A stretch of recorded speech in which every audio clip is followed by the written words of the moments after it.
All right, let's jump right into it. We're going to talk about something you might not think about every day, but it's one of the most critical and honestly fragile arteries in the entire global economy. We're talking about the Strait of Hormuz.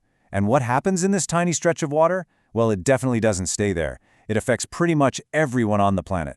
So to really get why this matters, let's start with a number. 20.9 million. That's how many barrels of oil pass through this narrow waterway every single day. That's about a fifth of all the oil the entire world consumes, all squeezing through one tiny spot on the map. It's just a mind-boggling amount of energy. And you know, it's not just about oil. Over 20% of the world's liquefied natural gas, or LNG, also makes that very same journey. This is the fuel that powers massive industries and heats homes all around the world, especially in Asia. So here's the bottom line, the main takeaway from all of this. Our global economy has a serious vulnerability. It's dangerously dependent on just a handful of these narrow sea lanes. And when one of them gets clogged up, the crisis isn't just about oil prices going up. The shockwaves spread everywhere. Okay, so let's break down exactly what makes this one single geographic location so monumentally important for all of us. The Strait of Hormuz is basically the textbook definition of a choke point. It's a narrow channel that is absolutely vital to global energy security. Now, you might be thinking, are there other ways around it? And yeah, technically, but here's the catch. According to the U.S. Energy Information Administration, those alternatives can only handle a tiny, tiny fraction of the volume that normally sails right through Hormuz. They're just not a real solution. So when a crisis hits here, where does it actually start? You might think it's at the oil wells, but it's not. The very first domino to fall is the complex system that actually moves all that oil around the world, shipping and insurance. And here's how it all breaks down, and it happens fast. First, some kind of disruption begins. Let's say a blockade or an attack. Almost instantly, insurance companies cancel their war risk coverage for the area. No captain is going to sail a billion-dollar tanker into a danger zone without insurance, so they just stop going. And just like that, even if the oil is still pumping, the effective supply of it reaching the market just plummets. And this, of course, creates an immediate financial shock.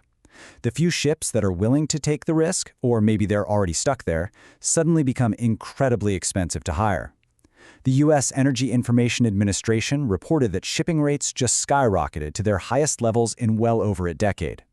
It's a classic case of supply and demand, but this time it's for the ships themselves. All right, so we've got a shipping problem. Now let's trace how that morphs into something that affects your wallet directly. This is where we see the global chain reaction really kick into high gear. The logic here is actually pretty simple and kind of brutal. It starts with fuel costs going up. Well, that makes it more expensive to move goods around, so freight costs rise. Then you have natural gas, a key ingredient in making fertilizer, so those prices shoot up. And of course, that makes food more expensive to grow and to transport. And the end result of this whole chain? You guessed it, widespread inflation. And to make this super real, you just have to look at the gas pump. According to Reuters, U.S. average gas prices have already blown past $4 a gallon. And if this disruption keeps going, projections show we could easily be looking at over $5 a gallon, maybe within a month. And hey, we absolutely cannot forget about diesel. This is the fuel that powers the whole engine of our economy. The trucks, the trains, the ships that move pretty much everything you buy. As diesel prices march towards record highs, the cost of every single product on a store shelf gets a little nudge upward.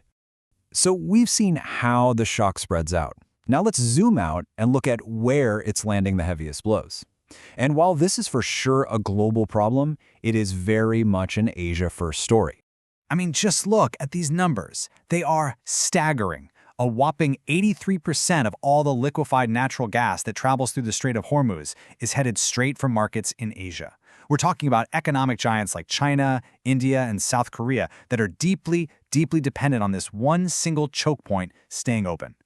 And look, this isn't just our take on it. The International Monetary Fund, the IMF, confirms it.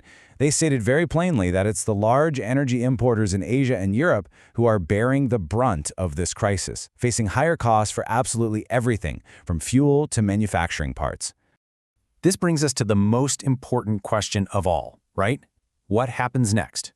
Where do we go from here?